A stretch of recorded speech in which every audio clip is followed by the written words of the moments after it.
demonstration lesson. So you must have those 4 notes that you've downloaded. So it's page 1, page 2, page 3, etc. They look like this. This is page 1. You must have it in front of you. Page 2, you've got them, etc. Page 3, page 4. Have them in front of you. If you've printed them and they're in black and white, print them again in color, because the color is very important. Have your open notebook there. Nail things to paper. So let's start the journey. Let's start the genesis of you becoming a prolific Spanish speaker. Because you don't have to be great to start, but you've got to start to be great. And you've already got that idea in your mind why you wanted to learn to speak Spanish, for whatever reason it was. And you know that by doing it, it's going to improve the quality of your life. You are going to think that there is a conductor in the sky orchestrating your life into the perfect symphony.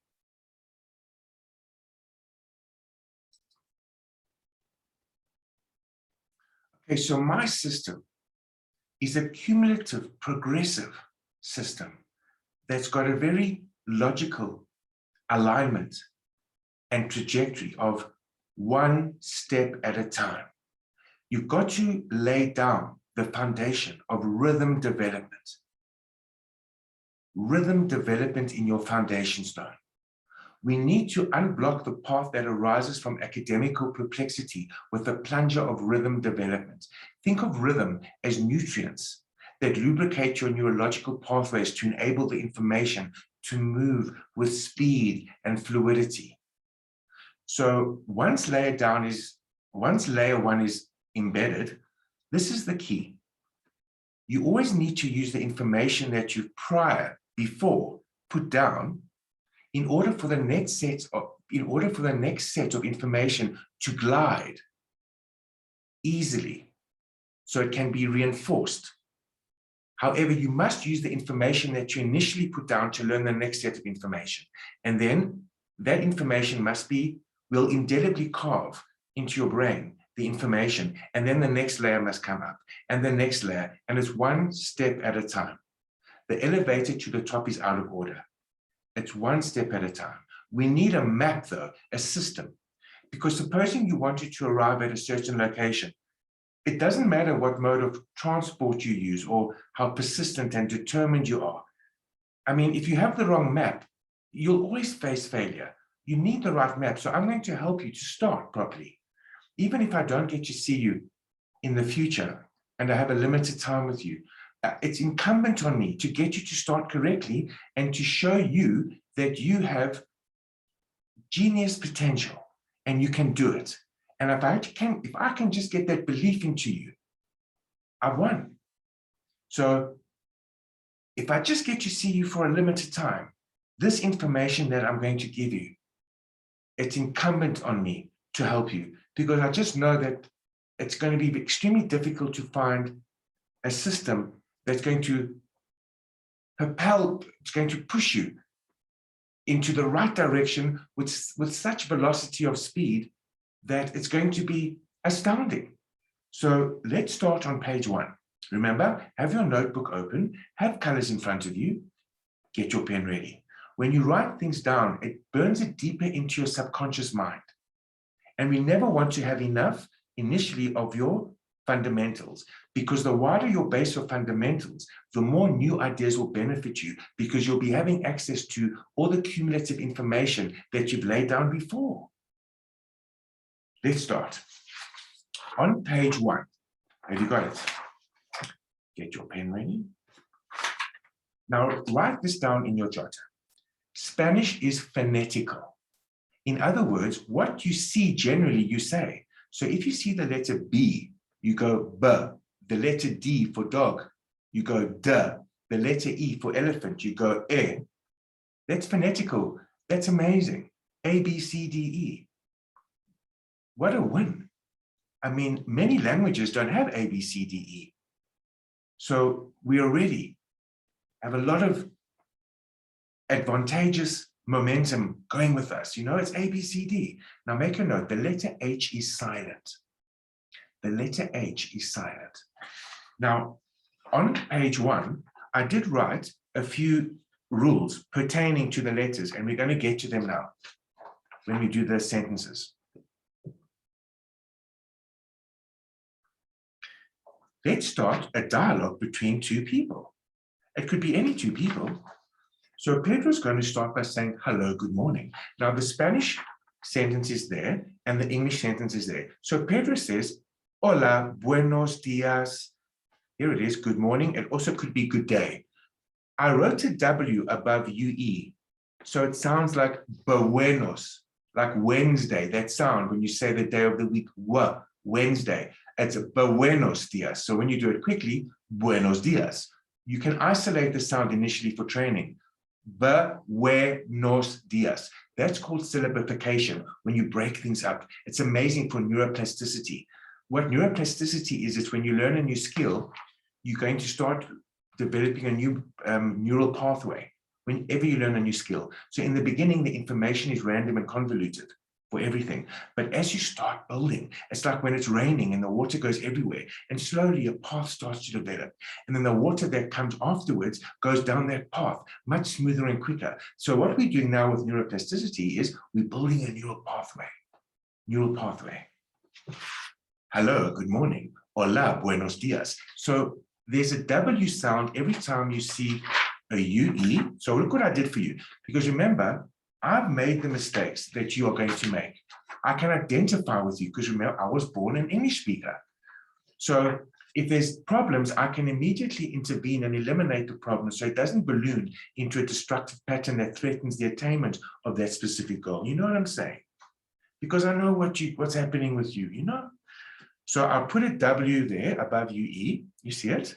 And also above UA, a bit further down. So let's stick with hello, good morning. Hola, buenos dias. Or you could say good afternoon, buenas tardes. Or you could say good evening, buenas noches. Now where it says there, at the end there, can you just make, where it says there good night, please write in English, it's also good evening. So buenas noches, you can walk into a room and greet somebody, or you can say goodbye and leave somebody. Buenas noches, good evening or good night. So if you could add on there for me, that would be amazing. Just add on underneath good night, good evening. Now, if you say hola, buenos dias, then obviously I'll come back with buenos dias. If you say buenos tardes, I'll come back with that, and also with buenas noches. The person will come back with that, obviously. So you say hello, good morning, hola, buenos dias. Then I'll respond, or the person will respond, hola, buenos dias. Now you could go into a shop and just say hello, hola, and they'll say hola. Then you can say good morning, buenos dias, and they can say buenos dias. It's like the English vernacular, you know? You go with the flow. You want to say that, you say that. You could walk into a shop and just say good morning, buenos dias. You're not obligated to say hola. It's up to you, like you do from an English perspective, you know? And well, yeah. So check it out. ¿Qué tal means how are you? Every time you see QUE, just put a KE above it. ¿Qué tal? Because you don't pronounce generally a U after a Q. And you can write that down. I don't pronounce a U after a Q. And a Q sounds like a K, like in English, queen. ¿Qué tal? Now, ¿qué tal just means how are you doing or how are you? ¿Qué does not mean how, and tal does not mean you. It's just a common expression, idiomatic expression, that means how are you? Some of you are saying, but I went to a teacher and they said, ¿Cómo estás? I know ¿Cómo estás also means how are you, but that takes the change of the verb. You don't even know what your verb is, to be. So that's not the right time. It's just say to the person, it's not the right time to learn ¿Cómo estás? That's the academic approach, which is destructive, counterproductive, self-defeating, self-sabotaging, and leads to your capitulation and demise. You need a logical progression going up, you know? It must be, you must have a mental trajectory of the results we need, you know? So we need to do things in a certain way. Not ¿Cómo estás? ¿Qué tal? Is fine for now. ¿Qué does not mean how, and tal does not mean you. Don't try to be analytical now. Analysis leads to paralysis. Just learn it as an idiomatic expression for now. Remember, you don't always have to understand how something works before you use it. If that's the case, you wouldn't leave your house in the morning. You don't know how electricity works, but you don't mind putting the plug on. You don't know how your car works, but you don't mind starting it. So you don't have to understand how everything works in order for you to use it. Otherwise, you'll become very stagnant. And you know what happens when water is stagnant? It's not cool. Bueno, ¿qué tal? How are you? Don't worry about cómo estás. Now the answer is muy bien, gracias, y tú. Muy bien, gracias, y tú. Muy bien, gracias, y tú. Very good, thank you, and you. Now highlight, take a pen and highlight the E, and go to the English and highlight and. You pronounce it E. When you see a Y on its own, it's and, E. And I wrote the word there for you, igloo. The reason I wrote the word igloo, by the little igloo, because an Eskimo lives in an igloo. That sound of E when you say igloo is how you say and. So don't go home and say igloo wherever you are. Don't study and say igloo. Just go E. Because when you say igloo, igloo, that E sound is the sound I want you to know to say and. And where it says there two, right there, you. Two means you. Now, you can write there, that is you, but it's informal singular, like somebody your own age. If you know Afrikaans, in Afrikaans you've got jy, informal singular, and I, the formal singular. Spanish works the same way. Just write there, tu is, if you don't know Afrikaans, just write there, tu is speaking to somebody one-on-one, informally. It's the same age as me, or it's not a formal environment. They could be a bit older or a bit younger, it's no problem, but it's not like a job interview. So work on the informal singular for now, y tú. Muy bien. And by the way, if you are Afrikaans speaking, in Afrikaans, because I speak Afrikaans quite well, muy means very, and half of my students are Afrikaans here in Johannesburg. So muy in Afrikaans means pretty, muy. And bien means leg. So you're saying pretty leg in Afrikaans. Muy bien. That'll help your enunciation for sure. Now, so we started. Pedro said to Maria, hola, buenos dias. Maria said, hola, buenos dias back. Then Pedro says, how are you? ¿Qué tal? And Maria says, muy bien, gracias, y tú. Then Pedro says, muy bien, gracias. Very good, thank you. Then the question is posed. What is your name? So Maria says, ¿cuál es tu nombre? Literally, which is your name? Which is your name? But figuratively, what is your name? Please highlight the tu there, where she said, ¿cuál es tu nombre?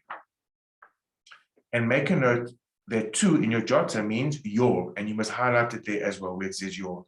So what you're noticing is that tu can be you or your. They both sound the same way, but they have different meanings.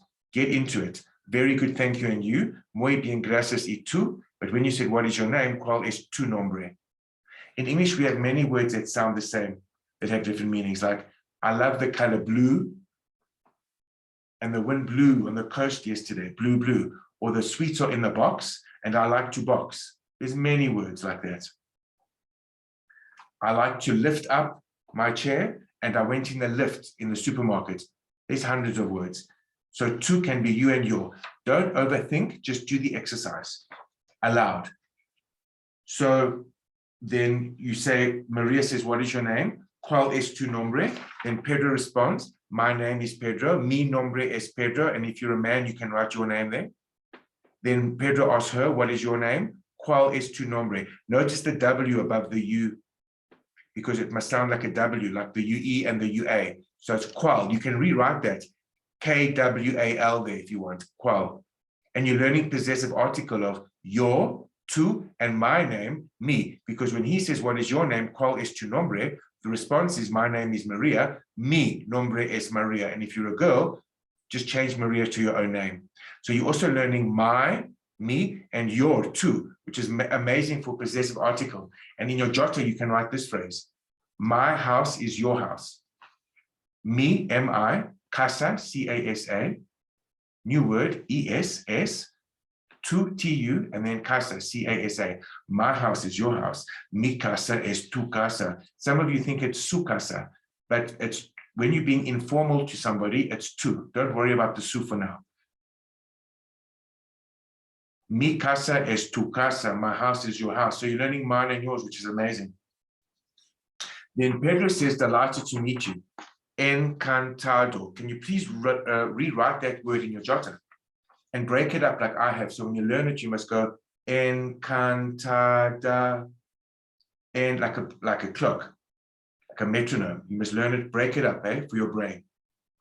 Please highlight when Pedro says encantado, break it up, highlight the O on the end of encantado. And in your book, please make a note, that is the rhythm for a single man when he has a feeling. Just write that out. That's the rhythm for a single man. Now underneath, write encantada. That's what Maria said on the dialogue. There she said it. And please highlight in a different color the A at the end of encantada and make a note. This is the rhythm for a single girl, how she's feeling. Just write that out. Everything I will explain in due time. So the guy says encantado. Now the guy says encantado irrespective of who he's speaking to. He's the male. He's describing his state. It's encantado. So it doesn't matter who you're speaking to. It's you, the speaker. When a girl speaks and a girl says, I'm delighted, it doesn't matter who you're speaking to if you're a girl. If you're speaking to a man or a woman, you are the woman, you must say encantada. It basically means delighted. Literally enchanted, but it's delighted. Please make that color, man. It's very important for the basics. We're busy with the basic skills here. Now, there's another way you can say, when you shake somebody's hand, you can say, mucho gusto. It's written for you. And I even put a double O there because you don't say it macho like it's written. It's mucho, so I put the double O there for you. Now, mucho gusto just means much pleasure. So you must either say the first one or the second one. Don't say both. Now, make a note. Mucho gusto is the same for a woman. It's an exception. You get over it, you get on with it. There's exceptions. What you're going to do. So it's not mucho gusta for a woman. So you won't ever say it. It's mucho gusto. Over 90% of the time, a woman will have an A ending on a condition of how she's feeling, and a man will have an O, like delight, like encantado. But mucho gusto is an exception. So it's mucho gusto for the man or the woman.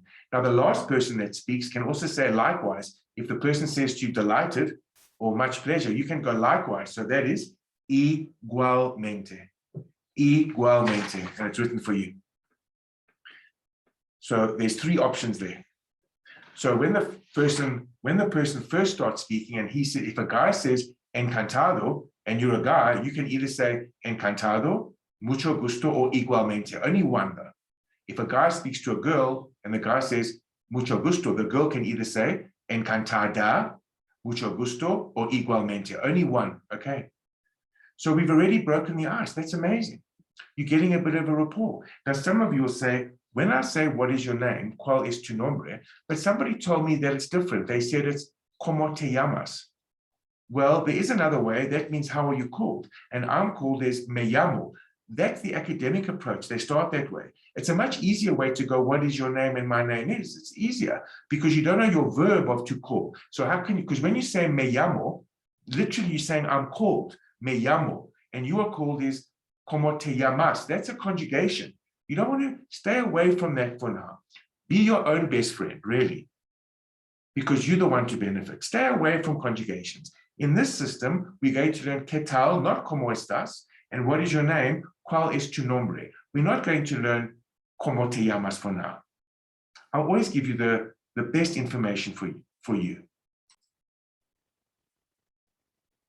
When you're teaching somebody, and I'm sure a lot of you are teaching a lot of people, man,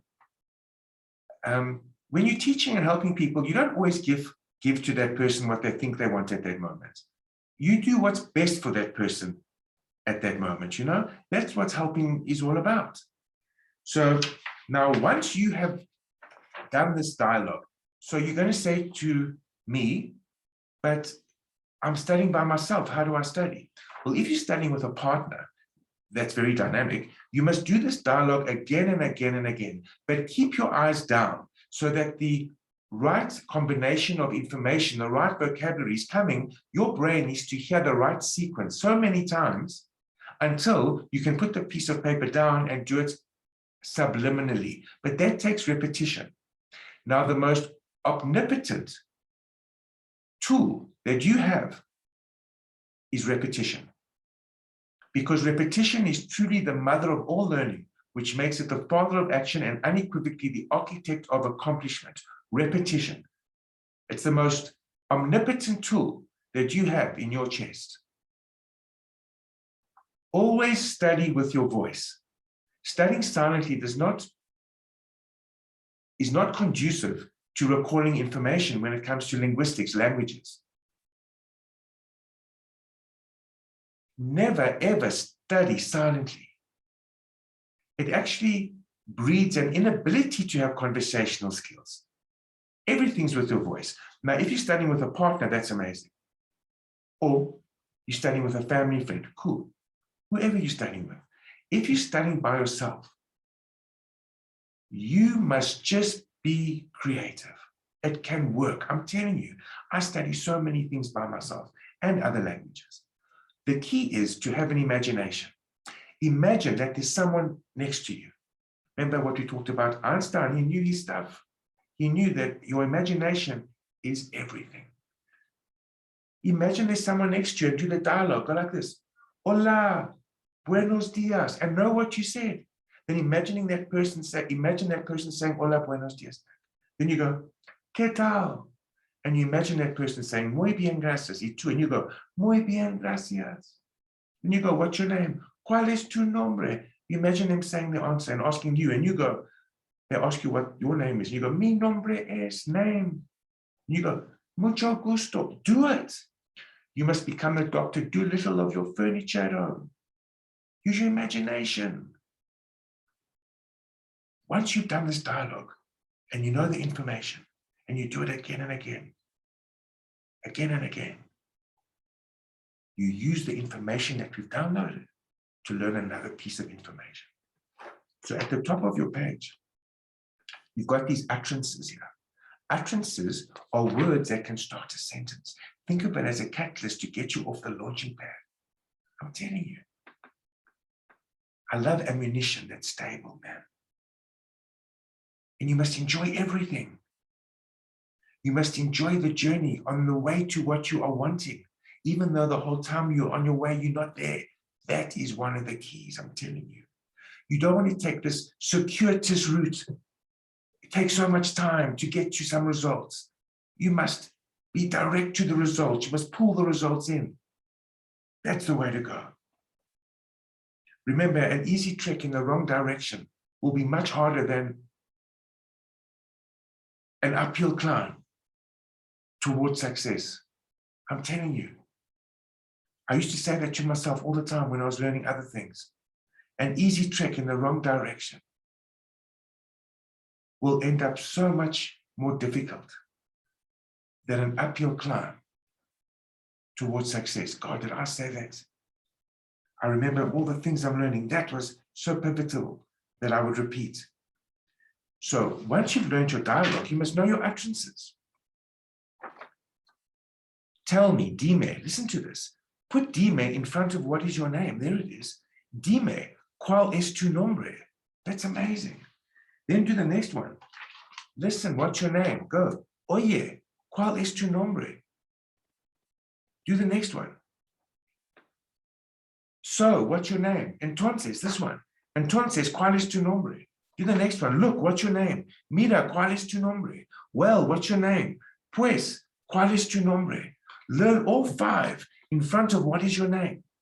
Because when you get better, you can use those words to start any sentence. I'm telling you. When you learn more vocabulary, remember your vocabulary will grow exponentially and in tandem with your confidence. And their close proximity to each other will cause a spark that you fan with daily disciplined accountability. And you will develop a furnace of conversational generosity with indistinguishable flames. I'm tuning you, for sure. So now these words are stable. When you get better, you'll start using these in front of every sentence. Like, tell me where you're from. Dime, ¿de dónde eres? You'll say, listen, how old are you? Oye, ¿cuántos años tienes? You'll say, look, where are we going? Mira, ¿a dónde vamos? You'll use them all. Well, are you hungry? Pues, ¿tienes hambre? And in all tenses, don't worry that you don't know those Spanish sentences that I said, but did you see that you can use these in front of everything? Even when you go shopping and you learn a phrase, ¿cuánto es? How much is? ¿Cuánto es? You pick up the fruit and you can say, ¿cuánto es? You know?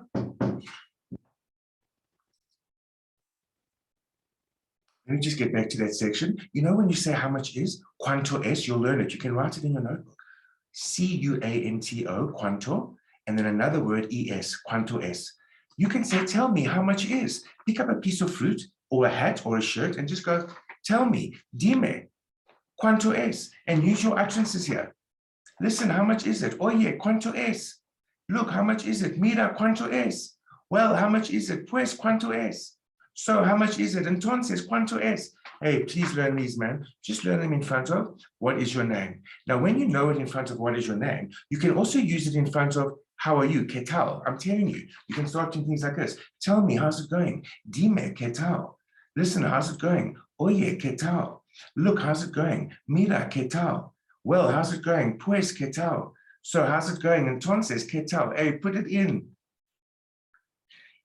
Now, once we put that in front, our next objective is to do the positive singular dialogue over here.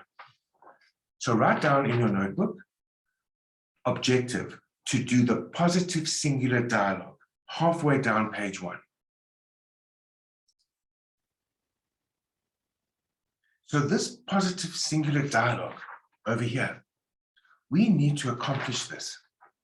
How are we going to accomplish it? Because we need to prepare before we go to work. Preparation is everything. So let's prepare us to be able to accomplish our first major conversation in Spanish. So this is it. You go to page 2. And what you'll find on page 2 is you've got feminine and masculine. That just means that these are nouns. Nouns are things like the food, the music, the wine, the chicken, the work, the money, you know, nouns. Now you've got feminine nouns and masculine nouns. It's got nothing to do with you as a speaker if things are boys or girls. Make that note. It's got nothing to do with me as a speaker. Things are either boys or girls.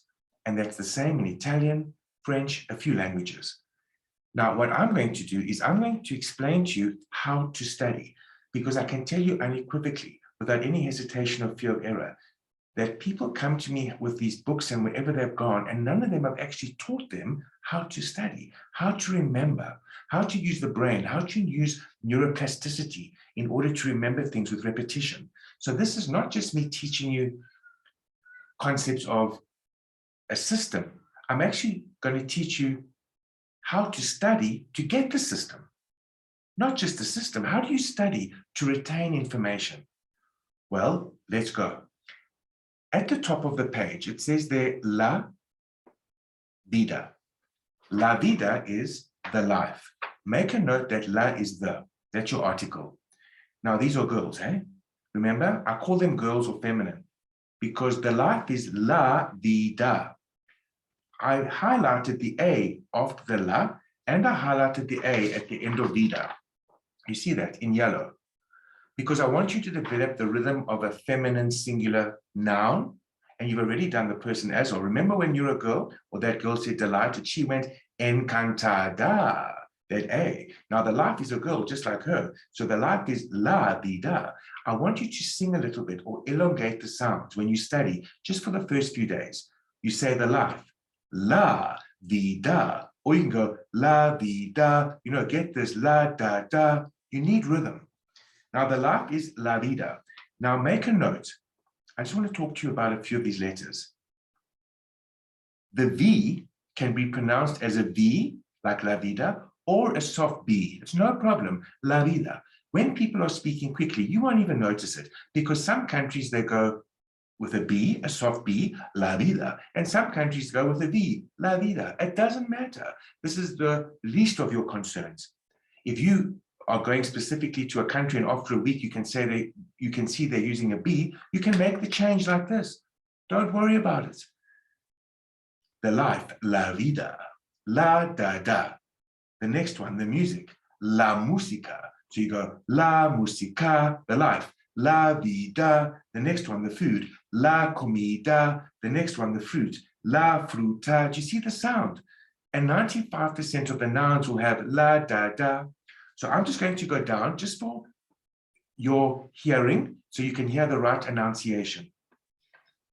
La fruta, la casa. So there you'll notice, and I wrote it on the side of the margin, The C in Spanish, make a note, it's just like in English.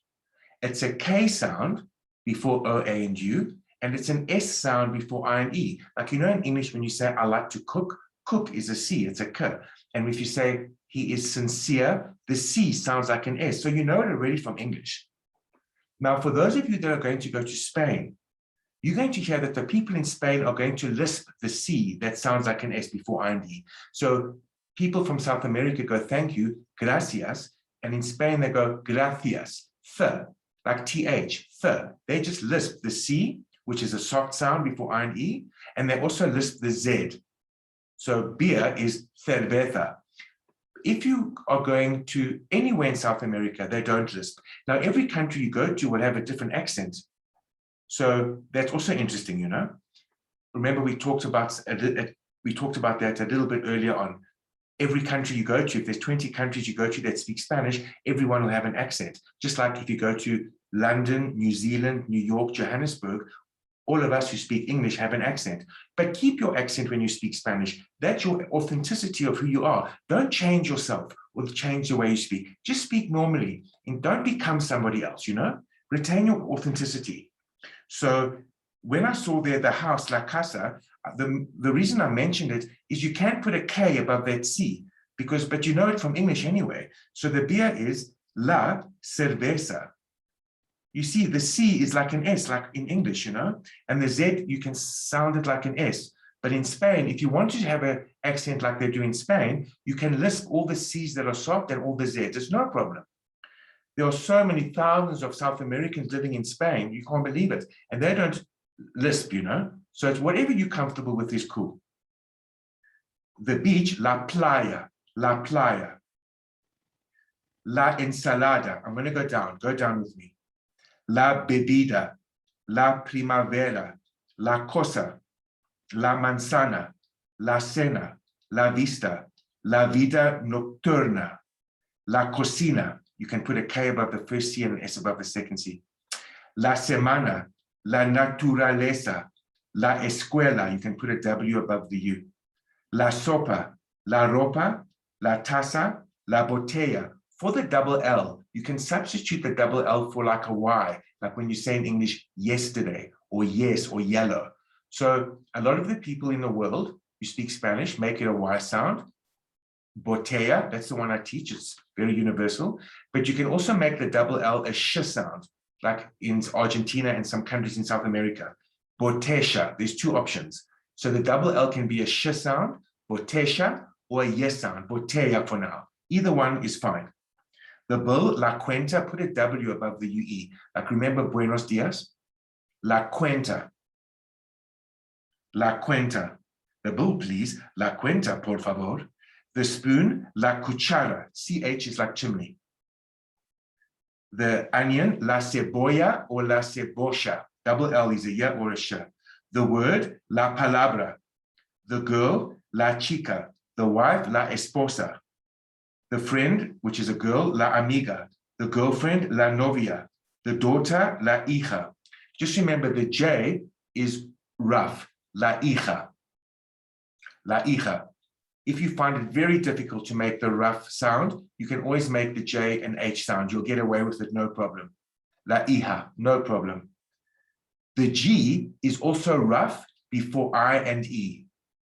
So the J is always rough, and if you have a problem, you can make it an H sound. It's not a problem.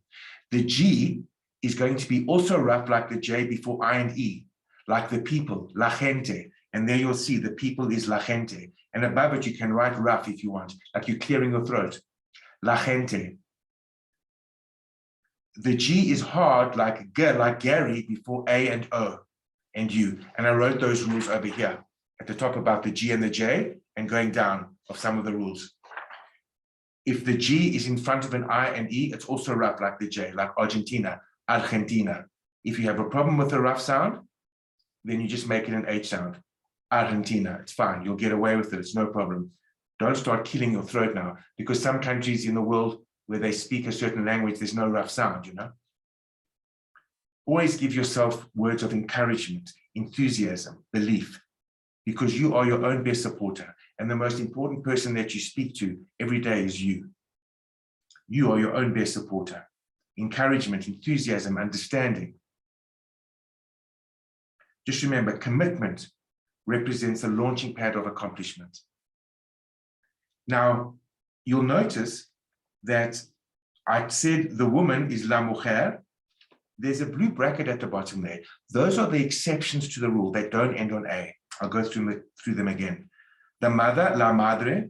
The woman, la mujer. Make a note that la mujer is also the word used for wife in Spain. Like if I say Maria is my wife in Spain, Maria es mi mujer. But in South America, they'll say Maria es mi esposa. So esposa is wife for South America, mujer is wife for Spain. The people, la gente, I'm by the blue bracket at the bottom of the first column. The voice, la voz.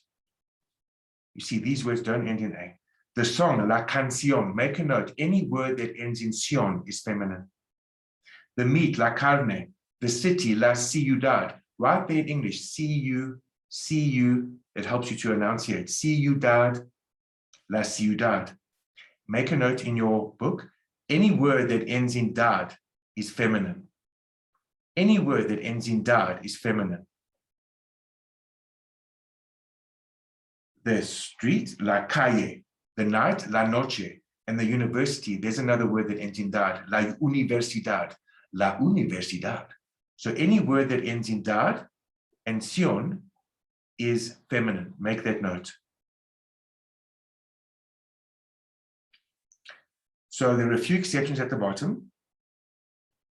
Another thing, the letter N with a wave above it, just right there, it's nasal, like the word in English, onion or canyon or dominion. So for example, if you say, hello, sir, you go, hola, H-O-L-A, senor, S-E-N-O-R, with a wave above the N. And that wave gives it a nasal sound. Hola, senor. If it's a madam, it's senora, S-E-N-O-R-A. Hola, senora. If it's miss, it's senorita. Hola, señorita, S-E-N-O-R-I-T-A. Even the word Spanish, español, E-S-P-A-N-O-L, put a wave above the N, that's Spanish. Español. Spain, the country, España, E-S-P-A-N-A, put a wave above the N.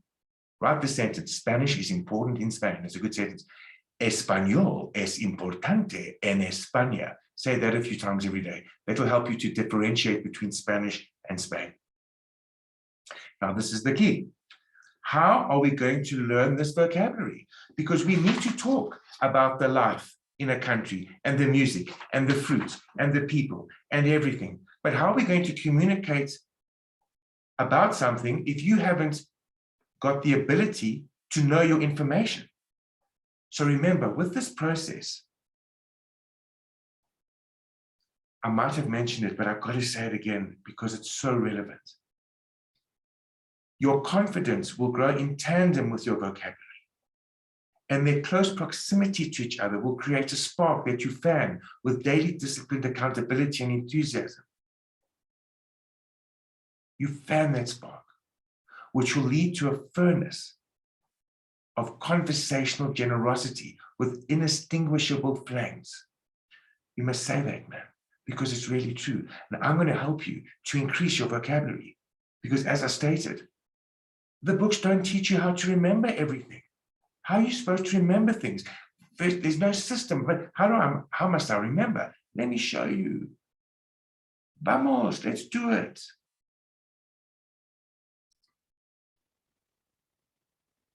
Remember, the failed attempts are just as important in the success process as the attempt that finally succeeds. I'm tuning you. Listen, we're going to start learning, eh? We've got to do that positive singular dialogue.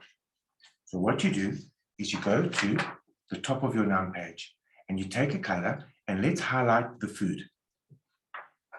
La comida, the third noun. Highlight it in Spanish and in English. The food, la comida. We've got to start somewhere. La comida. Now also, at the bottom of your page, highlight I like is me gusta and I don't like is no me gusta. And rewrite that in your notebook. I like is me gusta and I don't like is no me gusta.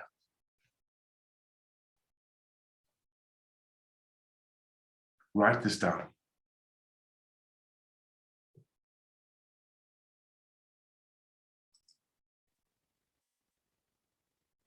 There is no word in Spanish for, inverted commas, do, does, or don't. I need to evoke a question or induce a question by changing the tonality of my voice. So there's no do, does, and don't in Spanish. So when you say I don't like in English, no me gusta, literally you're saying no, I like. That's why when you hear Spanish speakers speaking English, a lot of them will go, no, I like the food. No, I like something, because they're translating it literally, not figuratively. So in English, figuratively, it's I don't like, no me gusta, but literally I know like. So highlight those two, please. And highlight the word en at the bottom. En is in for now. Now we're taking the food, la comida. We're going to make sentences now with I like and I don't like. So go to page 3. At the top of page 3, I've got the sentence there for you. I like the food in Madrid. So you say it slowly in Spanish. Me gusta la comida en Madrid. And then you say the English equivalent. I like the food in Madrid. It's vitally important you do this. This is a super learning method.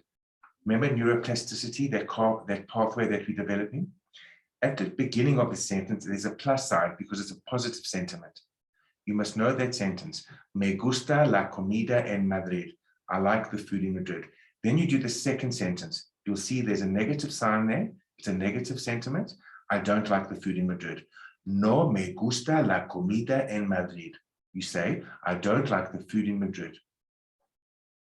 Remember, the food is feminine. La comida. For training, you go, me gusta la comida en Madrid.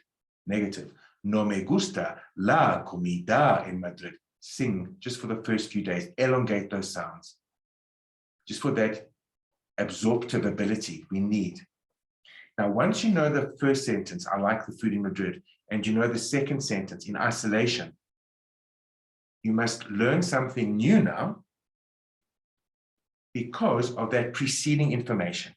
So remember, I'm a proponent of whatever you've laid down previously must be available and at your service to help you to learn something new. So you take the positive sentence, I like the food in Madrid. You take the negative sentence, I don't like the food in Madrid, which you could have isolated, and you've just learned it in your previous undertaking. You bring this into your current undertaking, and you combine them with the joining word, which is but, pero, P-E-R-O.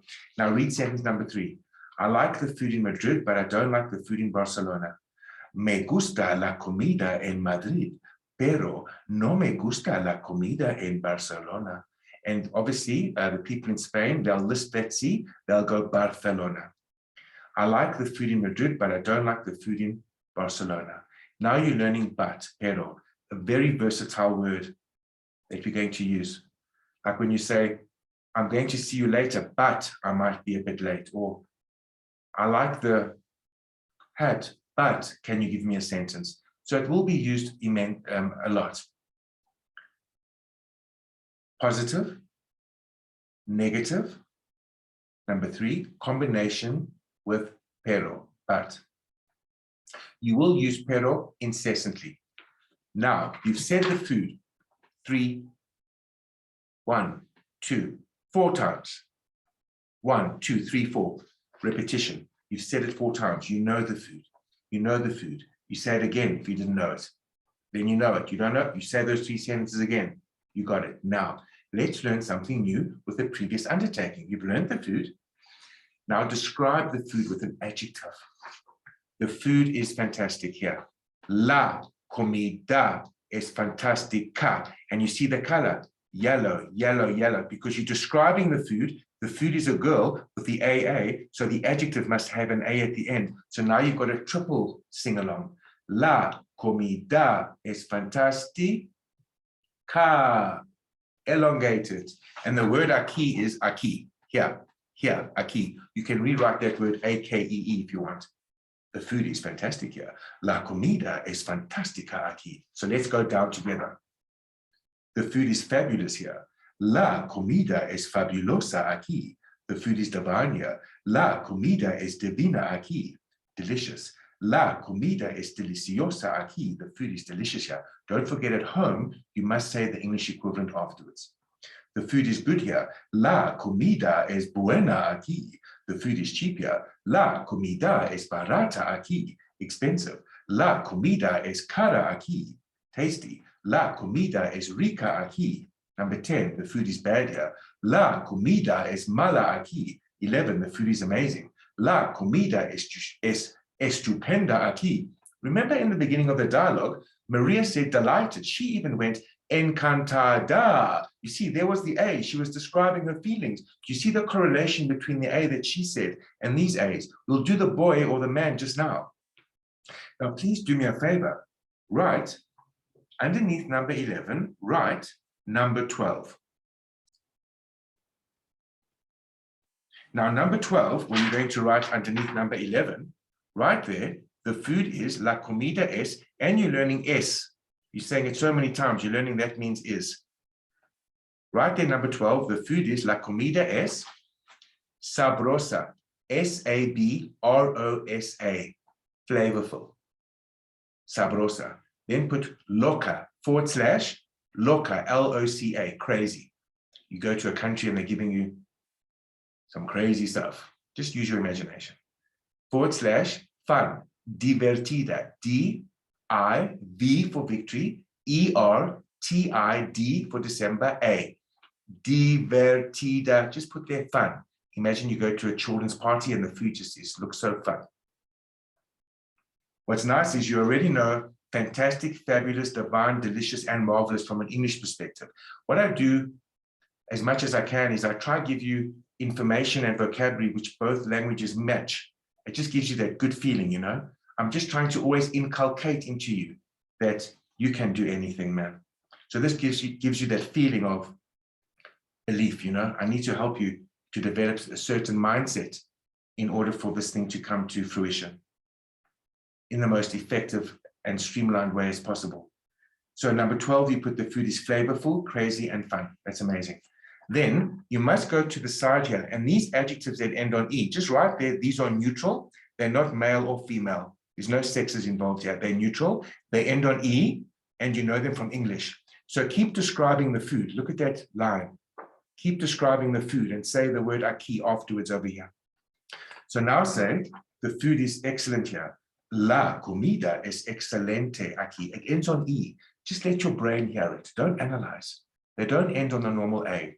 They're neutral. The food is incredible. Now this one, you must break it up. Incredible. That's the speed. Incredible. You say that 20 times slowly. La comida es increíble aquí. Terrible. La comida es terrible aquí. So B-L-E is ble, because it's phonetical. You must enunciate the letters. The food is horrible here. La comida es horrible aquí. The food is interesting here. La comida es interesante aquí. Interesante. The food is important. La comida es importante aquí. Remember, horrible, silent H. Why do you think I would love you to describe the food 20 times? Because repetition is truly the mother of all learning, which makes it undoubtedly the father of action, which means it's unequivocally the architect of accomplishment. Neuroplasticity. Your most omnipotent tool in your chest, repetition, and your voice. Slow, aloud, for sure.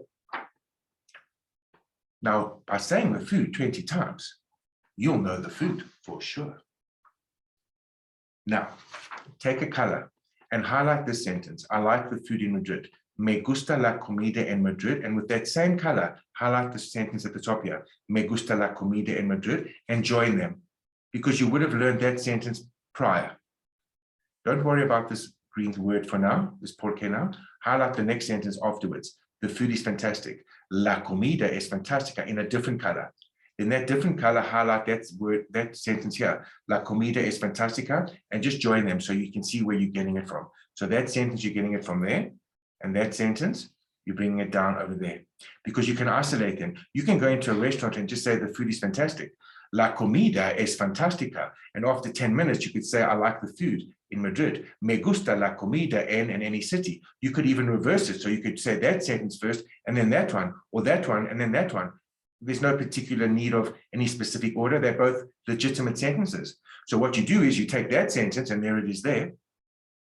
Then you take that sentence, which you could isolate, and you join them. Remember, we did the positive and the negative with but, remember? So now we take that sentence and that sentence over there, and we join them. But now join it with porque, and rewrite above that word P-O-R-K-E, because you don't pronounce a U after a Q, like how you do in que tal. So it's porque, because. It's a very powerful word. Porque is because. Then say the full sentence. I like the food because the food is fantastic. Me gusta la comida en Madrid porque la comida es fantástica. I like the food in Madrid because the food is fantastic. And then you can change fantastica to all these adjectives, because you needed to know a few adjectives before you came down. Remember, you had to know everything before you come down in retrospect. You see this line here, just put a wing here, wings there, and put wings there, and make this into a butterfly, and call this a butterfly effect. Now, the butterfly effect means you must always know the preceding information. The preceding information must be flattering in your subconsciousness before you go down to learn a new set of information. I'll always revert to the butterfly effect. So when you get to this stage, you should have learned some adjectives before. So you can say, I like the food in Madrid because the food is, and you can change it to at least 5 adjectives minimum before you get to this level. Now, the reason I'm teaching this to you is because I know that I'm going back to that dialogue. Remember that positive singular dialogue? And we need to know the sentence in order to complete that dialogue. So we're preparing. That's why I'm doing it like this. I like the food because the food is, and you know that sentence, and you can change this adjective to any adjective you've learned prior. Now, once you know that sentence, over here, these 4, please write here in the space, depth charges, depth. It gives you depth to talk, depth charges.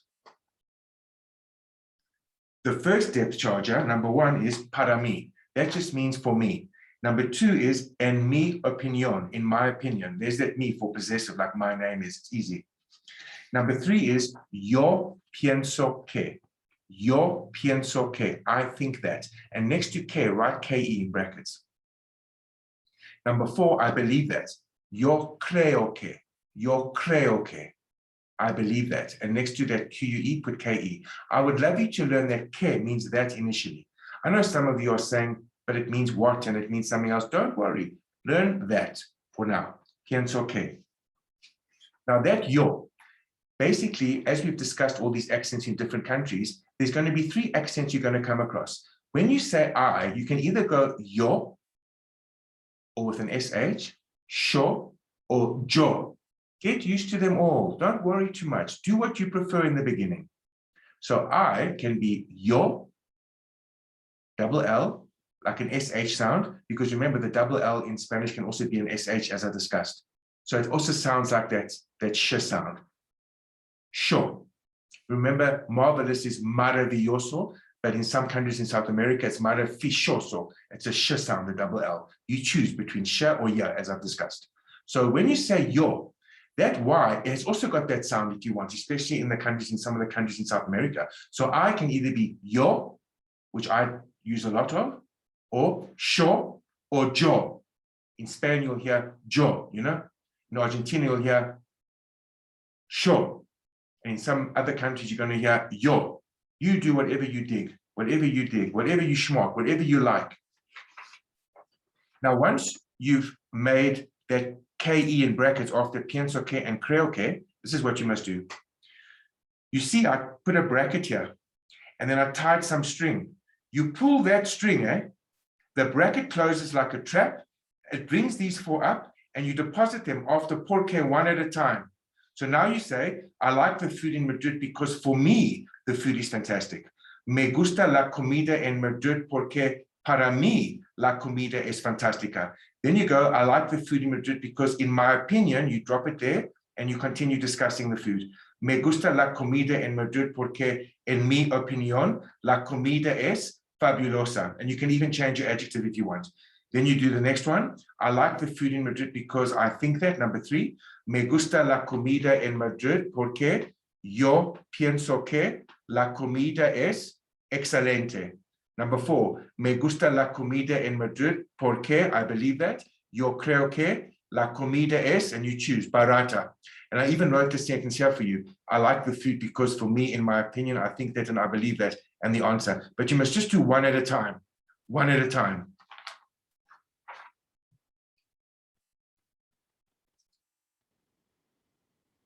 Learning these 4 sentences with your depth charges is going to give you so much gratification.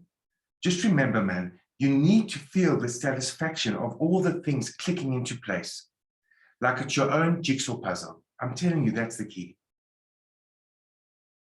You must see them coming into your place with incremental correct alignment. You must see how things are coming for you. That's where the juice and all the deliciousness is. It's in the learning process. It's in the creating. It's not in the final creation. It's in the manifesting. It's not in the final manifestation. That's where all the juice and deliciousness is. I'm telling you. I mean, when you can do something and you got it, I mean, there's no juice left. It's like you're chewing the chewing gum and the flavor's all out. I'm telling you, all the enjoyment is in the learning process. And you just keep going with this accomplishment that I'm showing you now. And you must revel in this accomplishment, because then you'll see further with more clarity to give birth to a new accomplishment. I'm telling you, all these accomplishments help each other. As I said, you'll think that you've got your own personal conductor in the sky, orchestrating your life into the perfect symphony. So once you've done that exercise, and you've done these 4, as I've showed you, and you've put them in there, I'll tell you, you'll know the food, but you've also learned but, 20 adjectives, because, and 4 depth charges, which is going to help you in your next layer. And you've learned S is. It's also good stuff. That's good stuff. Now, once you've gone down there, you can remember that when you traveled, most of the things you said in the first few days were questions. Now, when you ask a question, that's called an interrogative, like where is, when, what time, with who. Those are called questions. So the first interrogative you should learn is this one, ¿Cómo es? And just write it out in your book again, in your jota. ¿Cómo es is how is. When you ask a question, you start with an upside down question mark and you end with a normal question mark. That's how this works. It's quite nice because if you're reading, you know that the sentence is going to be a question before you started reading because of the upside down question mark. And that also happens with an exclamation mark, an upside down one in the front of the sentence and a normal one at the back, by the way. Now, when you say ¿Cómo es? How is? You can say to me, how is the food in South Africa? What will you say? ¿Cómo es? La comida en South Africa. That's what you're going to say. ¿Cómo es la comida? For sure. And then I'll answer you with my depth charger. Para mí, la comida es fantástica. En mi opinión, la comida es fabulosa. Yo pienso que la comida es barata. Yo creo que la comida es increíble. You see, we can start having a conversation already because you learned the food. And if someone says to you, how is the food? ¿Cómo es la comida en Mexico or wherever? You can already answer with your depth charges. Just remember, I'm making you put your depth charges in the middle here. But in the big picture, you can start the statement with those depth charges. I mean, you can just go, for me, the people, in my opinion, the life, I think that the work, I'm telling you, even for business, you can start any sentence with these 4. For me, the contract, I think that the meeting went well. I believe that this client is very satisfied. In my opinion, we are going to have a long relationship. You can use these 4 depth charges in the beginning and not just in the middle. That's awesome. Now listen. You go all the way down, and don't forget you're also learning ¿Cómo es? So in your book, you can write ¿Cómo es la vida? How is the life? And then you can answer the question with your 4 depth charges. For me, how is the food? ¿Cómo es la comida? You wrote in your jota, and then you can answer it. For me, the food is, in my opinion, the food is. So that's a nice example for you to have. Now, once you've done the food, you must tick the food on your page. So remember, if you go back to page 2, you must tick the food. You've done it. Bien hecho, well done. Bien hecho, give yourself a tap on the shoulder. You've done the food. Now you must go to the top and highlight the life, la vida. because today or tomorrow you must learn 5. So you must approach this with the exact same way you learned the food. So the life is la vida, and you say to yourself, well, let me learn the life so it's automatic. How am I going to learn the life? Well, let's use the information that we've downloaded preceding. So you've got now your neurological pathways are already starting. So now the information can go much smoother and faster. So I've done it for you. I changed the food to the life for you. Can you see? So let's go. Positive singular. I like the life. 1, 2, 3. Me gusta la vida en Madrid. Now do the negative. No me gusta la vida en Madrid. I don't like the life in Madrid. Then do a combination with but. I like the life in Madrid, but I don't like the life in Barcelona. Me gusta la vida en Madrid, pero no me gusta la vida en Barcelona. Or you can go Barcelona, up to you. Now, because you've said the life 4 times, look at the arrow. Take the life, drop it down here, take the food and discard it. You're not using the food anymore, and put the life all the way down and describe the life with the adjectives that you've already learned from the food. So you're using the information that you've already downloaded to learn something new in your current undertaking. So let's read together. The life is fantastic. 1, 2, 3, go. La vida es fantástica. Notice the rhythm. La vida es fantástica. Here, aquí. And what's cool is you'll know already a lot of the adjectives. It's like you've got an automatic response already. Because it's that left brain. You see, when you put your foundation and your fundamentals in the left brain, that gives you the ability to release the creativity of the right side of the brain. And that's your creativity, the abstract, when you think out the box, you know? So the life is fabulous. La vida es fabulosa, divine. La vida es divina. Obviously, it doesn't make sense to say delicious or tasty, really. So you can leave that out, you know, think from an English perspective. The life is marvelous here. La vida es maravillosa aquí. Good. La vida es buena aquí. Cheap. La vida es barata aquí. Expensive. La vida es cara. Remember, I'm not going to sing all the time, but you must. You do bad. La vida es mala. Amazing. La vida es estupenda. And don't forget those new ones. The life is crazy. La vida es loca and fun. La vida es divertida. Divertida. Sabrosa is flavorful. I mean, if you're writing a poem or a music and you want to say the life has flavor, go for it. Sabrosa. Then don't forget the ones that end on E. La vida es excelente aquí. La vida es increíble aquí. Don't forget these. La vida es terrible aquí. La vida es horrible aquí. La vida es interesante aquí and importante. So you've described the life 17 times. Then you go to this sentence. Remember, I like the food because for me, the food is fantastic. So what are we going to change the food to? La vida. And I even put la vida in brackets above you for you. So let's go. Me gusta la vida. Not the food now. Not the food, the life. Me gusta la vida en Madrid. ¿Por qué? Look at your depth charger. Para mí, la vida es fantástica. 4 times. Me gusta la vida en Madrid. Porque en mi opinión, la vida es fabulosa. Me gusta la vida en Madrid porque yo pienso que la vida es excelente.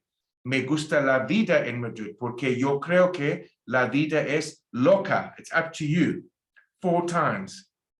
Now, some of you are going to go home and say, I like is me gusta. So just hang that up in a mental art gallery and frame it and separate it. I like is me gusta. Me is called I.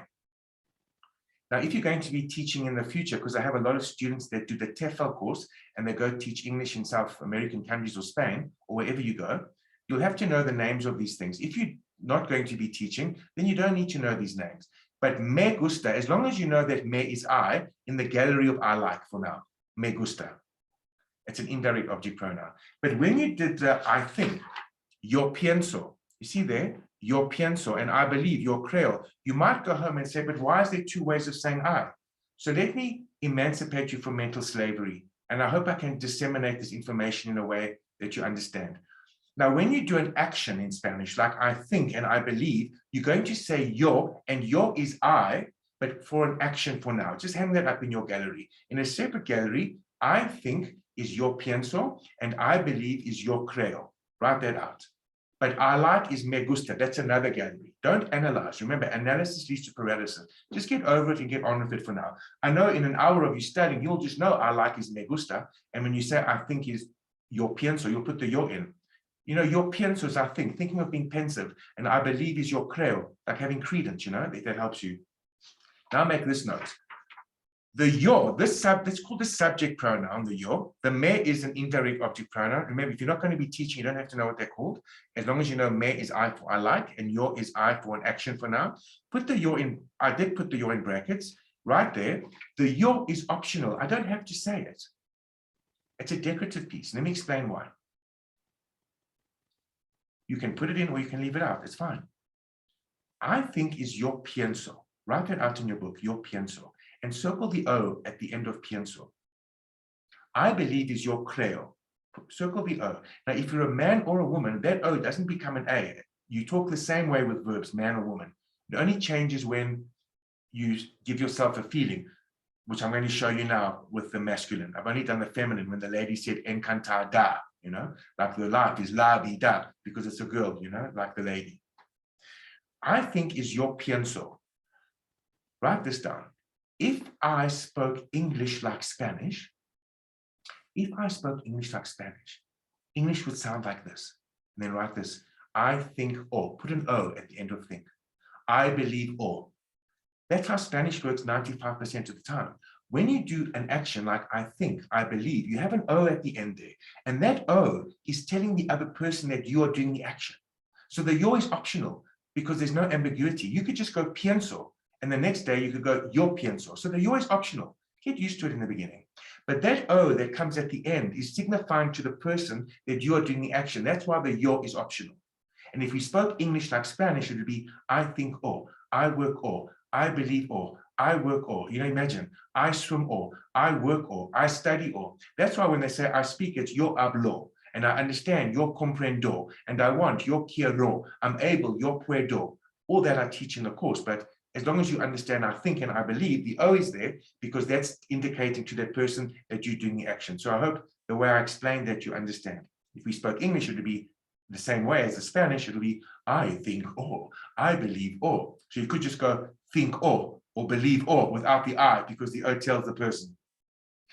Now, once you've done the life all the way down, what's going to happen is that's like the left brain, your foundation side, the fundamentals. Already you can liberate the right brain a bit, I'm telling you.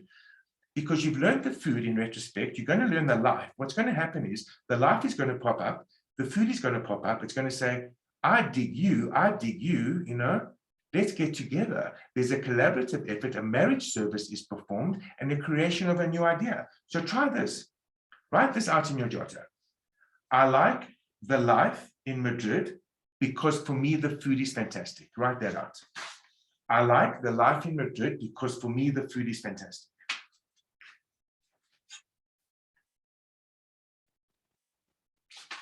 And once you've written it out, you can check it with me. So what you're going to be doing is, instead of saying, I like the food in Madrid because the food is fantastic, or I like the life in Madrid because the life is, you first do that isolation, but then before you know it, you'll go like this. I like the life in Madrid. You'll go, me gusta la vida en Madrid. This is what you're going to say. Me gusta la vida en Madrid because, porque the food is fantastic. Check. There it is. You say, I like the life in Madrid. Me gusta la vida en Madrid because the food, la comida es fantástica. Because the life popped up, the food popped up, and let's get together. Then you've already made a sentence with two different nouns automatically. So now the process is, let's learn more nouns. So I encourage you in your first day of studying, you should definitely learn 5 nouns to start with. Definitely. Learn 5 nouns. So at the top of the feminine list, you must learn 5. So circle 5. That's your vision. La vida, 1. La música, 2. La comida, 3. La fruta, 4. And the number 5 is la casa. Know those 5 in one day. And you must be very judicious with your time because you're very busy. You must calibrate your day where you can do 15 minutes of Spanish in the morning, 15 minutes of Spanish in the afternoon, 10 minutes before supper, 15 minutes. These little pieces of studying will help you big time. One student would say to me, but is 2 minutes enough? Well, I would say to them, is 2 hours long enough? It's like, well, that depends what side of the toilet door you're standing. I mean, if you need the toilet, those 2 minutes are going to go very long, you know? But the thing is, as much as you can, be proactive. Be proactive, be determined, you know? Because hopefully I'm inculcating you the potential of the genius that you have that can come forth, but it needs discipline and accountability. So you must do 5 the first day. Now, every day you must also do 1 exception. So you'll see at the bottom, there's that blue bracket with those exceptions, you know? So just take the first exception, the people, la gente. So take the people, la gente. Remember, it didn't end in an A. And when you do your exercise to do repetition, remember, go to page 3 and just write la gente in the corner there so you can see it. And then all you do with the people, it's la gente. It's not la gente. La gente.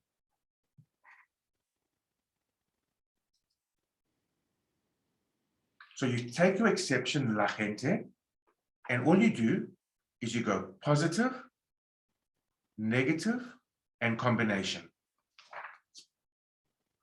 I like the people in Madrid. Me gusta la gente en Madrid. The negative, I don't like the people in Madrid. No me gusta la gente en Madrid. We're just starting at the top and we're going all the way down. Number 3, I like the people in Madrid, but I don't like the people in Barcelona. Me gusta la gente en Madrid, pero no me gusta la gente en Barcelona. Then you describe the people with your adjectives. The people, literally, the people is fantastic. You know, in English you say the people are fantastic. La gente es fantástica aquí. La gente es fabulosa aquí. The people is fantastic, literally, fabulous, divine, amazing, incredible. Use your adjectives. But can you add on an adjective underneath important? It's amigable. A-M-I-G-A-B-L-E. Amigable. La gente es amigable. Then you go down over here, and instead of using the food or the life, put in la gente and say, I like the people in Madrid because for me, the people is fantastic. Literally is. In English, you say are. Me gusta la gente en Madrid porque para mí, la gente es fantástica. I like the people in Madrid because in my opinion, me gusta la gente en Madrid porque en mi opinión, la gente es and an adjective. And you can also add on the adjective friendly, amigable. I like the people in Madrid because for me, the people is friendly. Me gusta la gente en Madrid porque para mí, la gente es amigable. And go all the way down and you'll know the people is la gente because you would have heard it enough times. And that's how you do 1 exception a day. Do 1 exception a day. Now, once you've done 5 feminine nouns and 1 exception, the next day, or give yourself 2 days, it's no big deal. Go to the masculine side, the masculine nouns. And you'll notice on page 2 that the wine is el vino. And the price is el precio. So el is your other the in Spanish. These are the boys, remember? It's got nothing to do with your sex. There's boy, girls, and girl nouns and boy nouns. El means the for the masculine noun. So I'm going to go down for you. El vino, el precio, el verano, el apartamento. Now notice the rhythm. It has an O at the end. El vino, el precio. That's the masculine. And remember the boy in the beginning of the dialogue said, delighted to meet you. He said, encantado. Remember, because he's a man or a boy, and the masculine nouns also end on O. Just like the girl said, delighted, encantada, but the girl word is la comida. Do you see that correlation there? The summer, el verano. I'll go down. Follow on page 2. El apartamento, el dinero, el pollo, double L, yeah, or el pollo, the SH sound. It's up to you. El pollo or el pollo. el libro, el invierno, el cielo, el trabajo. Remember the J is rough. If you have a problem, you can make it an H sound. El trabajo. El número, el desayuno, break it up. El almuerzo, put a W above the UE. El diseño, el teatro, keep looking down at your page. El piano, el museo, el metro, el silencio, el tráfico, el coche. There's another word for car you can learn. Write it in. El carro, C-A-R-R-O, or el auto, A-U-T-O. You can learn 3. Let's continue reading. El vaso, el plato, el gobierno, el cuchillo, or cuchillo. Remember the double L can be ya or sh. El pescado, el tiempo, el chico. Now notice with the girl on the left-hand side, with sexes, the girl is la chica, the boy is el chico. The A generally becomes an O with sexes. The husband is el esposo, but the wife on the left-hand column is la esposa, because there's 2 of them. They're sexes, so usually the A can just become an O. But don't change things like the food and the wine and other things that don't have life. Only with sexes it can happen quite often. The friend, which is a boy, el amigo, and the friend, which is a girl, la amiga. The boyfriend on the right-hand column, el novio, but the girlfriend was la novia. That's easy, the O becomes an A. The son, el hijo, the daughter on the other side is la hija. Remember the H is silent, and the J can be an H if you want. The father is an exception. It's el padre. It doesn't end in an O. And the mother is also la madre. The man, exception, it's el hombre. And the woman is la mujer, exception. El ambiente, el chocolate, el hotel, that ends in a consonant, hotel, by the way, it's masculine. El restaurante is male, it ends in an E. El dia, you must highlight in green, because it's El and it ends in an A, they're tri-catchy. It's el dia, and also in green, highlight the climate, el clima, because it's El, but it ends in an A. So just be vigilant with that. When you say, I like the day, me gusta el dia. But when you describe the day and the climate, el dia es fantástico. El clima es fabuloso. It must have the masculine adjective or the neutral ending on E. The month, el mes, and el sol is the sun. Well, we started our genesis of becoming a prolific Spanish speaker. So we have to learn on the next day 5 masculine nouns. And the first noun you're going to learn at the top is el vino. Well, how are you going to talk to me about the wine and have a conversation? Well, you better learn el vino automatically. And how to do that? Repetition, neuroplasticity. So what you do is you go to page 4, and I've typed it out the same way as page 3, because you can use the information again that you've already learned, which is going to cause results to just come into your environment like you can't believe. It's like you're building your own jigsaw puzzle, and the pieces are just coming into place. So we have to learn el vino. Well, let's use it. Let's use it with the information that's already been downloaded, so we can be catapulted into levels that normally take an extraordinary amount of time. Who's got enough time? Let's get it going. So here it is. I like the wine in Chile. Me gusta el vino en Chile. Negative. No me gusta el vino en Chile. Combination with but. Me gusta el vino en Chile, pero no me gusta el vino en Argentina. Now describe the wine. El vino es fantástico. And you'll notice that all the A's from the food become O's, because you're describing the wine. Just like when the man said encantado, he described himself with an O, and the girl said encantada. Sing a little bit. El vino es fantástico. El vino es fabuloso. El vino es divino. El vino es delicioso.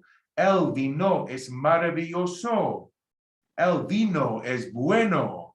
El vino es barato, caro, rico, malo, estupendo. And don't forget number 12.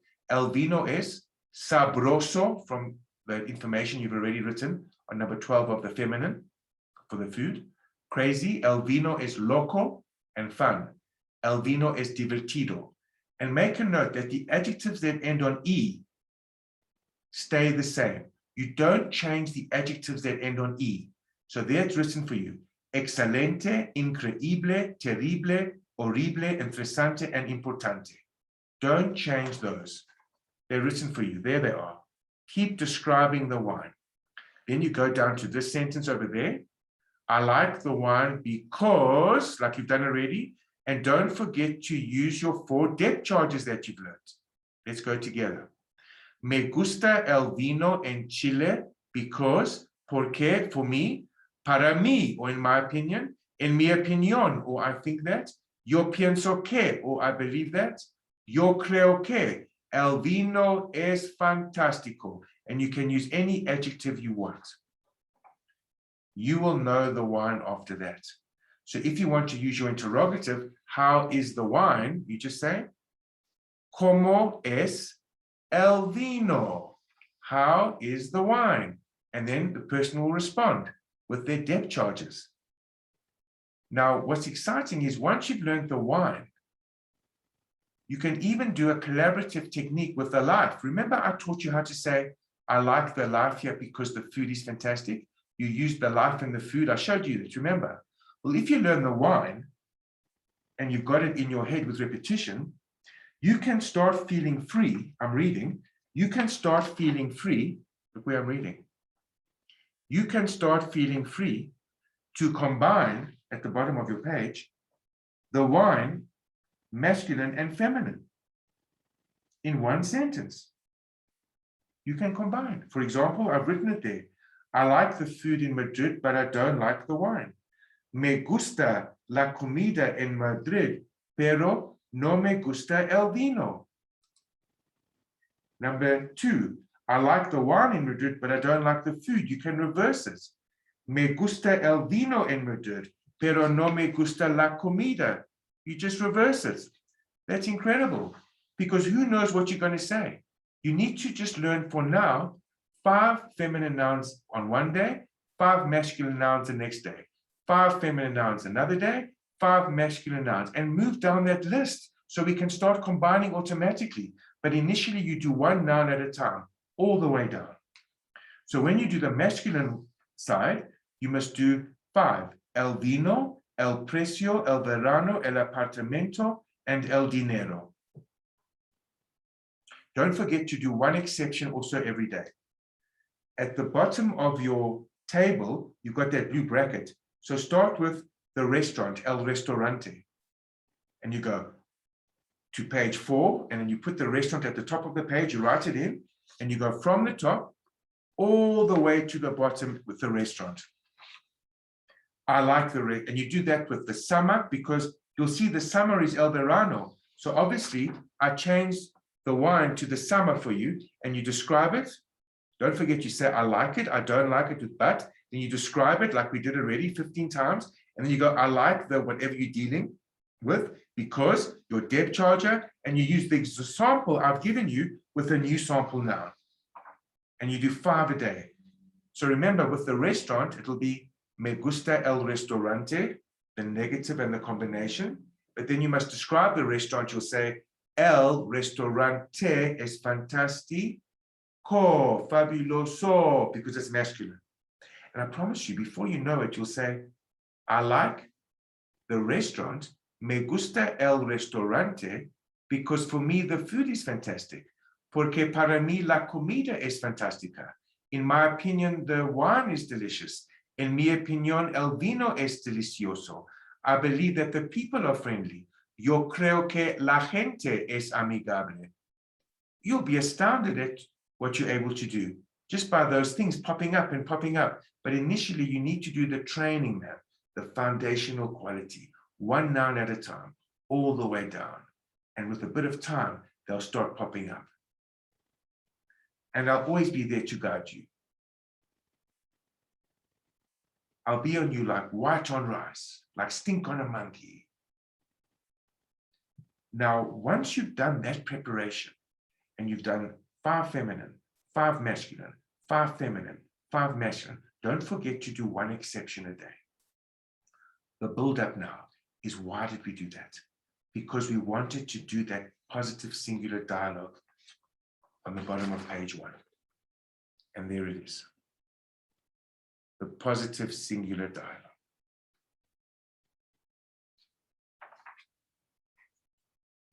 Now, we're going to start with that positive singular dialogue with a lot of ammunition.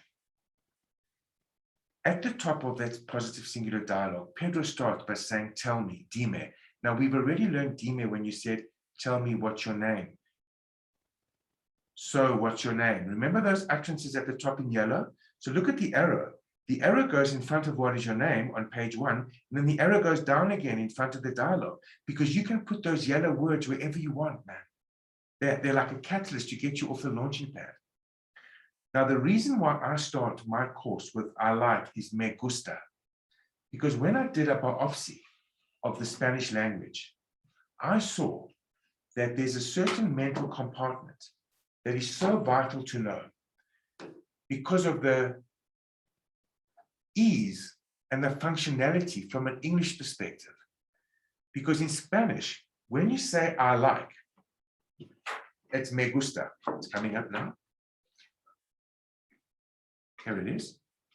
You see, I like is me gusta, but you like is te gusta, and he likes is le gusta, and we like is nos gusta, and they like is les. Look at this.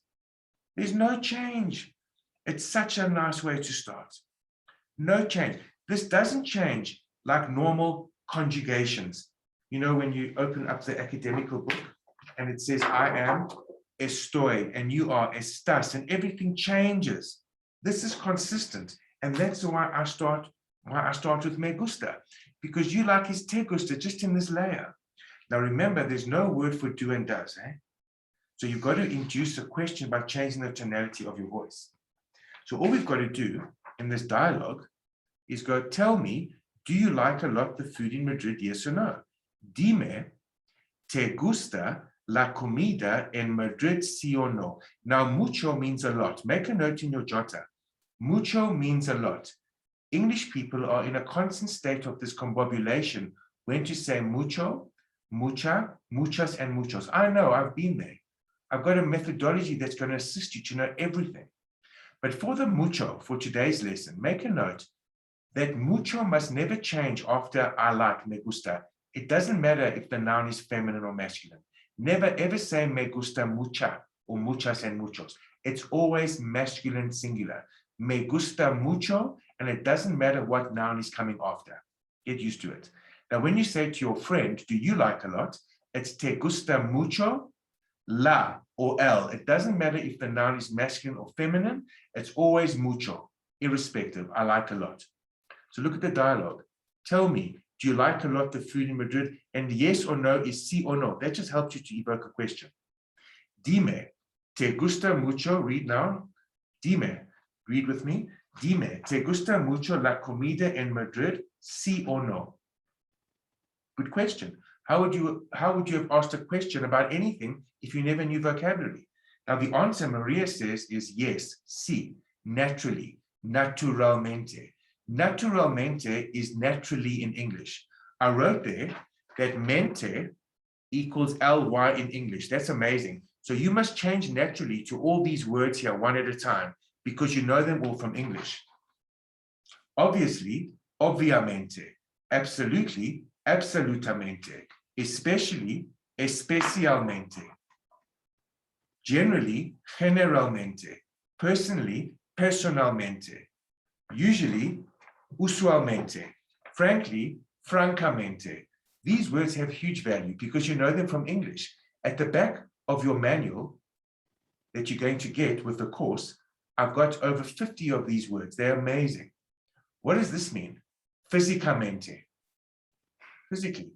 Categóricamente, categorically. You know this, don't you? What does definitivamente mean? Definitely. What is lógicamente? Logically. Totalmente. Totally. Also, when we make sentences, it gives you lots of confidence. Like if I say this, my name is Franco, mi nombre es Franco. I like a lot the life here. Me gusta mucho la vida aquí, because the food is absolutely delicious. Porque la comida es absolutamente deliciosa. Personally, I like the wine. Personalmente, me gusta el vino. The wine is absolutely delicious. El vino es absolutamente delicioso. Especially, I like the music. Especialmente, me gusta la música, because the music is absolutely amazing. Porque la música es absolutamente estupenda. I mean, it gives you a lot of confidence, like, wow, I'm understanding it already. I mean, what's that? No, now you have a belief that you're a winner and you can do it. Your self-image of yourself with Spanish has changed. You see, now that you've got that belief, your behavior will start changing for that of the person that you have believed who you are, which is a winner, a great student, and anything is possible. And that's now the behavior that's attached to your belief. So when you ask the question, tell me, do you like a lot the food in Madrid, yes or no? Dime, ¿te gusta mucho la comida en Madrid? There's the answer, sí, naturalmente, which you can change to any of these. Me gusta mucho la comida en Madrid. Then you go, so, remember these words are from up here, you know them already. Entonces, why? Porque te gusta mucho la comida en Madrid. So in your jotter, write down porque means why. You've learned it a few minutes ago. It's because, which you've learned, because, but it's also why. When you write out the word porque, it's P-O-R space Q-U-E. That's why it's a question. But when you say it, just say it with tonality. Don't have a space in your speech when you say why, porque. Don't go porque. No, only when you write it, you know.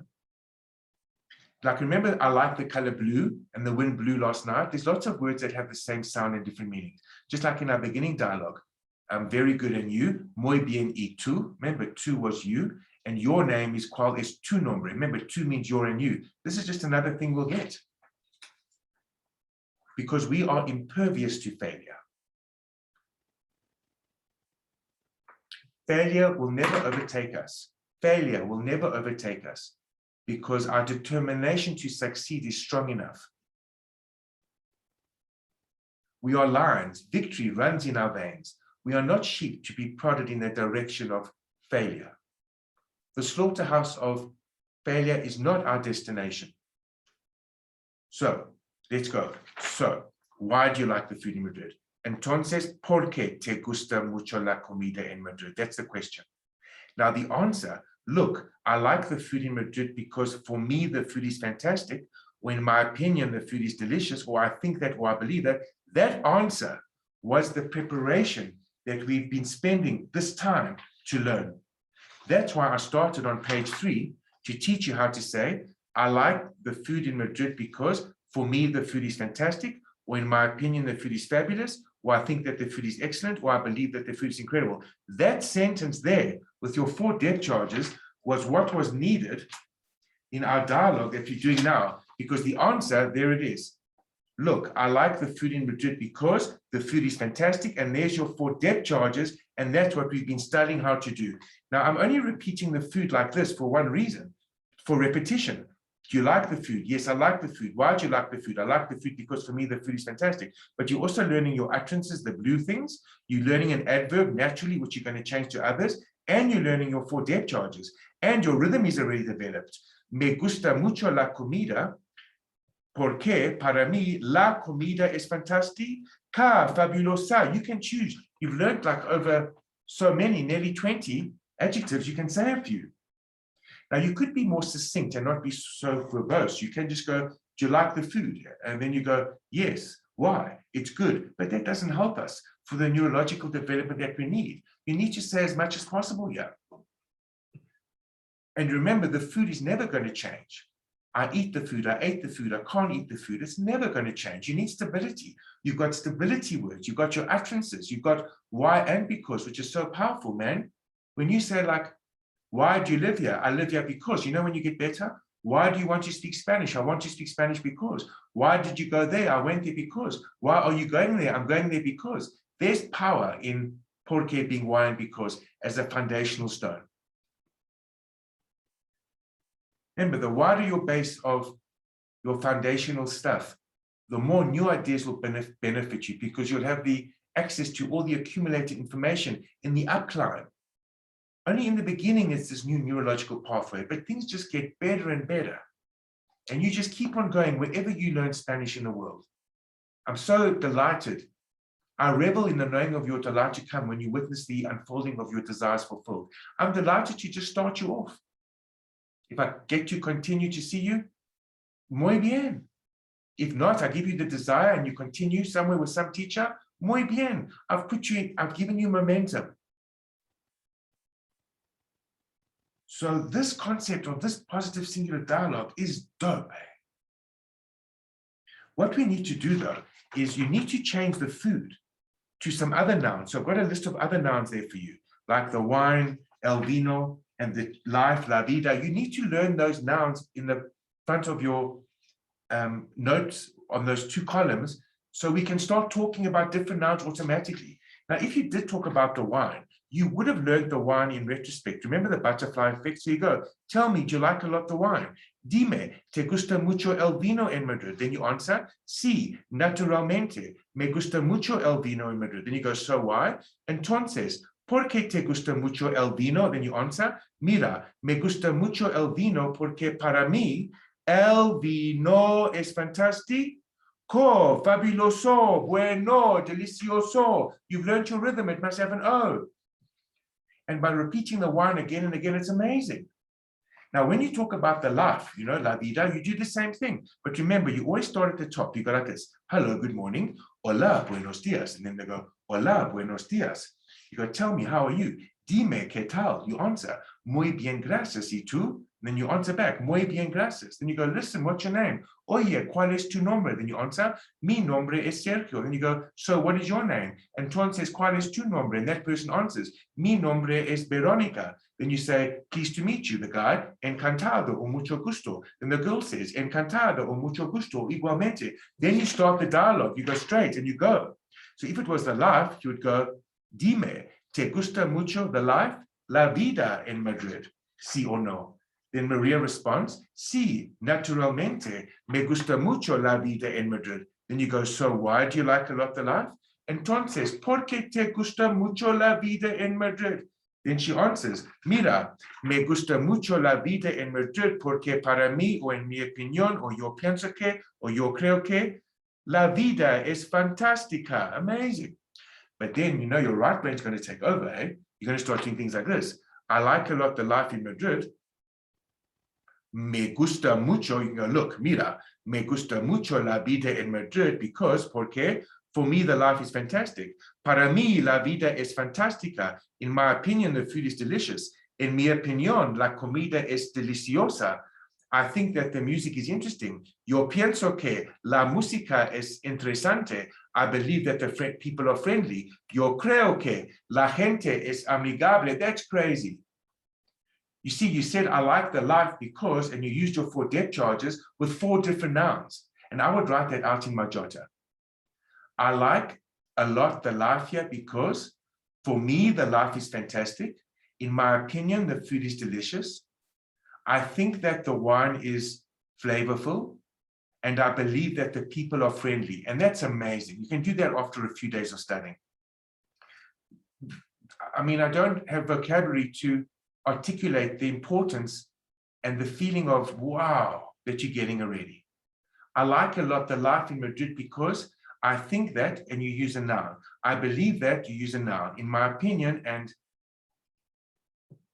for me. I mean, you could talk about the work, el trabajo, or the nightlife, la vida nocturna, but you need to take the work and the nightlife and go to the top of that page I taught you and go all the way down to the bottom. Positive, negative, combination of both. Describe it 15 times. Then I like the thing because for me, just do what I said. I promise you, the delight that I feel in your success is infinitely greater than the delight that you shall have having that success. I tell you without any hesitation or fear of error. And then you do that dialogue and then you just say goodbye, adios. And at the bottom, you just say goodbye. Just learn one for now. Adios. Don't worry about this for now. Adios. By the way, Dios is God and A means to. So you're saying to God, adios, adios. So this is amazing. You do this dialogue with all this positive information going where I've showed you. Remember, you can also use this in front of Ketal. Then you do your preparation, what we've done. And then once you've done your preparation, then you go to this positive singular dialogue. And you change that noun to as many nouns as you want. I've enjoyed this interaction immensely. This is the perfect time for a segment of refreshment. I hope that the rest of your day or night is saturated with positivity.